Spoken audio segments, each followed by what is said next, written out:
Hello students, myself Najiba Ibrahim and welcome back to my channel e learning accounts and maths. Students, हमने question number 48 तक सारे questions कर लिए थे। आज हमें करना है question number 49।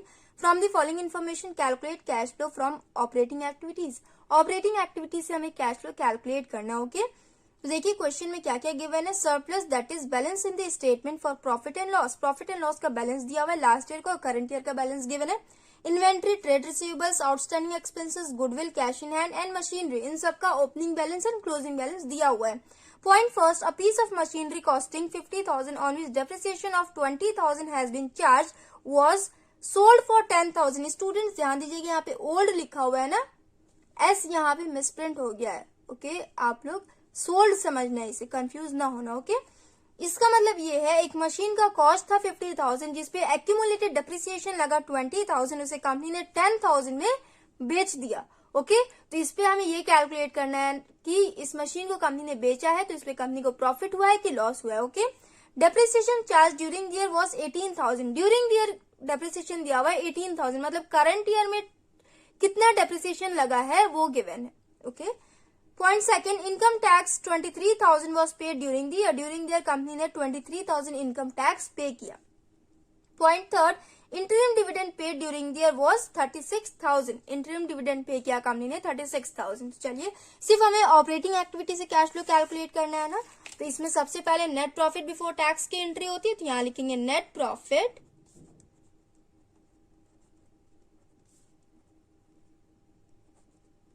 Before tax. Working note में पहले इसे सॉल्व कर लेते हैं।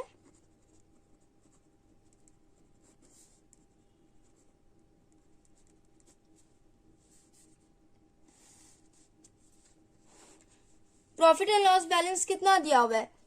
लास्ट ईयर कंपनी को 89,000 प्रॉफिट हुआ, करंट ईयर कंपनी को कम प्रॉफिट हुआ, सिर्फ 71,000 हुआ। कितने से कम हुआ, तो देखिए यहां लिखेंगे प्रॉफिट एंड लॉस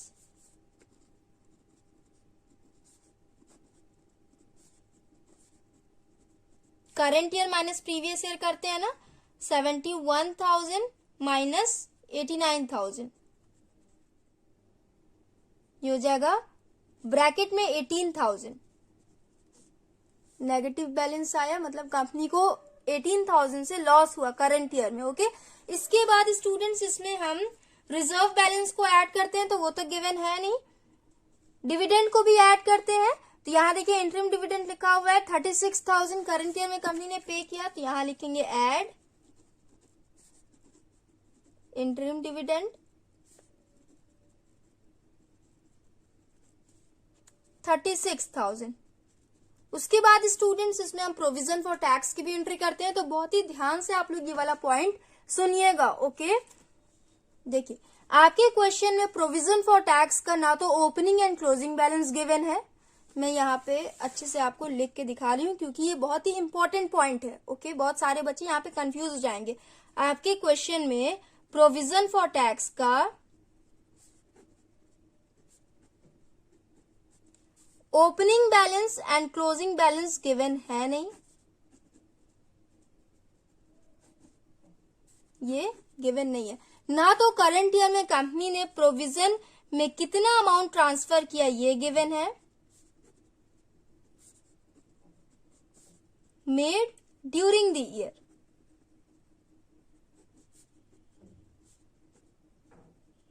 ये भी गिवन नहीं है।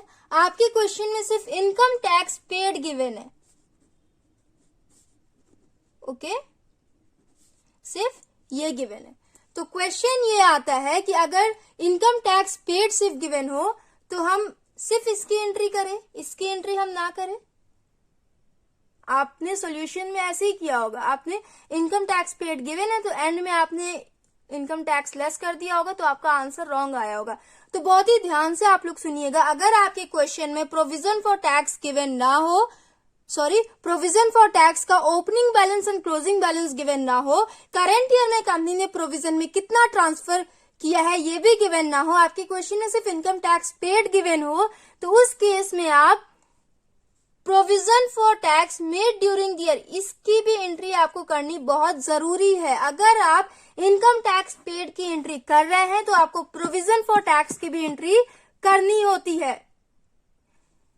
एक ये वाला पॉइंट आ गया। पीछे ये क्वेश्चन में आपको बहुत जगह ये भी मिला है कि सिर्फ हमने provision for tax made during the year, हमने सिर्फ इसकी एंट्री की है और ये इनकम टैक्स पेड गिवन नहीं होता था तो इसकी एंट्री हम नहीं करते थे, तो वो तो करेक्ट है। बट अगर इनकम टैक्स पेड गिवन हो और प्रोविजन फॉर टैक्स गिवन नहीं हो तो उस केस में इनकम टैक्स पेड की एंट्री तो करेंगे ही करेंगे, उसके साथ साथ provision for tax made during the year इसकी भी एंट्री करेंगे।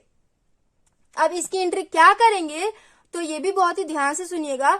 जितना आपके क्वेश्चन में इनकम टैक्स पेड गिवन होगा उतना ही आप प्रोविजन में भी लिखना। हम ये एज्यूम करते हैं कि लास्ट ईयर कंपनी ने जो भी अमाउंट ट्रांसफर किया होगा तो उसे तो कंपनी करंट ईयर में उस पैसे से इनकम टैक्स पे करेगी, तो करंट ईयर में भी कंपनी ने सेम अमाउंट प्रोविजन में ट्रांसफर किया होगा, उतना ही अमाउंट कंपनी ने प्रोविजन में ट्रांसफर किया होगा ताकि उससे next year company income tax पे कर सके। तो यहाँ देखिए लिखा हुआ है करंट ईयर में कंपनी ने 23,000 इनकम टैक्स पे किया है, तो 23,000 कंपनी ने प्रोविजन में भी ट्रांसफर किया होगा। एज्यूम कर लेते हैं हम कि हर साल कंपनी सेम अमाउंट प्रोविजन में ट्रांसफर करती है and same amount income tax पे करती है। ओके, आई होप आप लोग को ये वाला पॉइंट क्लियर हुआ होगा। एक बार फिर से सुन लीजिए शॉर्ट में, अगर आपके क्वेश्चन में प्रोविजन फॉर टैक्स गिवन हो तो आप और ये गिवन ना हो तो आप इसकी एंट्री नहीं करना। ओके, इजी पॉइंट है ये। लेकिन अगर आपके क्वेश्चन में ये गिवन हो और ये गिवन ना हो तो भी आप इसकी एंट्री करोगे जितना ये गिवन है। अगर ये 15,000 दिया हुआ है तो आप प्रोविजन फॉर टैक्स में 15,000 लिखना, अगर ये 16,000 दिया हुआ है तो प्रोविजन में आप 16,000 लिखेंगे। ओके, यहाँ देखिए आपके क्वेश्चन में हम एज्यूम कर लेते हैं कि कंपनी ने लास्ट ईयर प्रोविजन में जितना अमाउंट ट्रांसफर किया होगा same amount company current year में भी प्रोविजन में ट्रांसफर करेगी। ओके स्टूडेंट्स, तो देखिए हम net profit before tax calculate कर रहे थे ना, तो यहाँ पे करंट ईयर में कंपनी ने 23,000 इनकम टैक्स पे किया, तो यहाँ पे ऐड प्रोविजन फॉर टैक्स,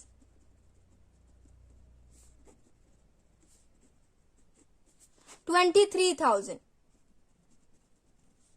हो गया। अब आप टोटल करिए, -18,000 प्लस 36,000 प्लस 23,000 ये हो जाएगा 41,000। 41,000 आया आपका net profit before tax. Okay, यहां लिखेंगे 41,000। समझ में आया आपको? अब देखिए नॉन कैश आइटम्स का हम एडजस्टमेंट करते हैं ना, तो यहां लिखेंगे एडजस्टमेंट्स ऑफ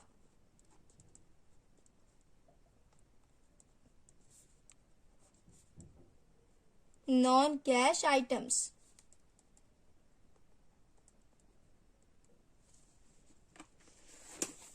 तो इसमें देखिए कौन कौन सा पॉइंट नॉन कैश से रिलेटेड गिवन है। इन्वेंट्री की तो एंट्री उसमें होती नहीं है, ट्रेड रिसीवेबल की एंट्री होती नहीं है, आउटस्टैंडिंग एक्सपेंस की एंट्री उसमें होती नहीं है, गुडविल का अगर वैल्यू डिक्रीज होता करंट ईयर में तब उस केस में हम उसमें वो नॉन कैश में आता।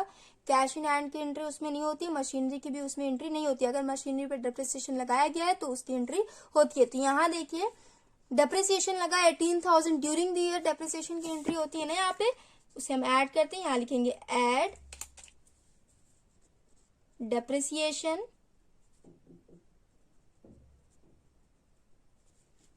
$18,000। उसके बाद देखिए स्टूडेंट्स यहाँ पे कंपनी ने एक मशीन को बेचा है तो उस पे कंपनी को प्रॉफिट हुआ है कि लॉस ये भी कैलकुलेट करते हैं। देखिए 50,000 का कॉस्ट था मशीन का, जिसपे टोटल डेप्रिसिएशन लगा 20,000, एक्यूमुलेटेड डेप्रिसिएशन लगा उस पे 20,000। तो इसे माइनस करिए, मशीन का बुक वैल्यू कितना शो कर रहा है, मतलब करंट ईयर में मार्केट वैल्यू मशीन का कितना था 30,000। तो 30,000 वाली मशीन को कंपनी ने 10,000 में बेच दिया। तो 30,000 माइनस 10,000 20,000, 20,000 का कंपनी को लॉस हुआ। समझ में आ रहा है ना आपको? तो यहाँ पे लॉसेस को ऐड करते हैं, ये लिखेंगे ऐड, काफी इजी पॉइंट्स हैं। लॉस ऑन सेल 20,000 ये हो गया। उसके बाद इनकम टैक्स पेड की एंट्री उसमें होती नहीं है, डिविडेंड की एंट्री उसमें नहीं होती है, तो टोटल कर लीजिए 18,000 प्लस 20,000 ये हो जाएगा 38,000। 41,000 प्लस 38,000 ये हो जाएगा 79,000। ये आया आपका operating profit before working capital changes.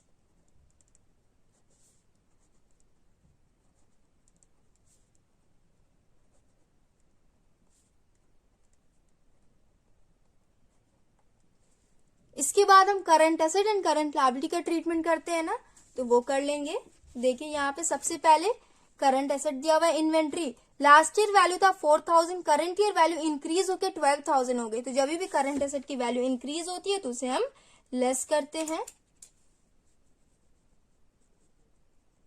Inventory कितने से वैल्यू इंक्रीज हुई है? 12,000 माइनस 4,000, 8,000 से वैल्यू इंक्रीज हुई है। उसके बाद trade receivable, last year value था 45,000, करंट ईयर वैल्यू इंक्रीज होकर 58,000 हो गई। वैल्यू इंक्रीज हुई है, इसे भी हम लेस करेंगे। ट्रेड रिसीवेबल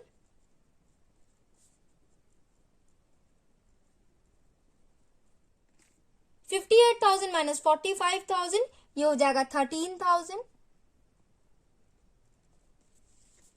इसके बाद देखिए आउटस्टैंडिंग एक्सपेंस दिया हुआ है, तो ये तो करंट लायबिलिटी में आता है। गुडविल की एंट्री इसमें होगी नहीं, कैश इन हैंड और मशीनरी की एंट्री इसमें नहीं होगी।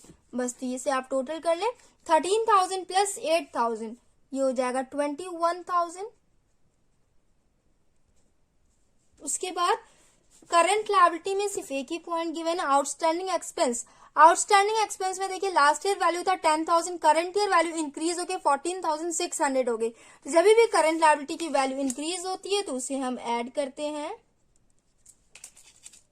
Outstanding expense.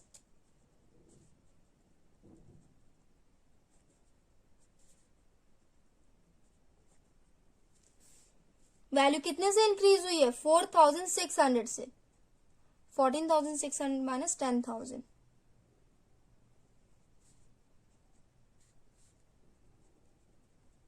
बस इसे आप टोटल कर लें। 79,000 माइनस 21,000 प्लस 4,600 ये हो जाएगा 62,600।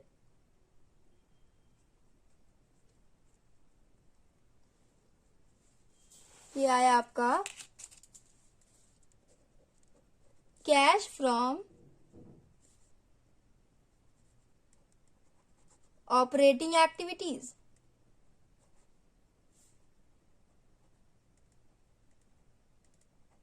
एंड इसके बाद अगर आपके क्वेश्चन में इनकम टैक्स पेड गिवन होता है तो उसे हम लेस करते हैं ना। तो यहाँ देखिए इनकम टैक्स पेड गिवन था, स्टार्टिंग में मैंने एक्सप्लेन भी किया आपको।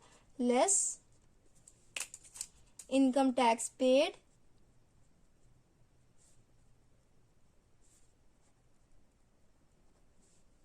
$23,000।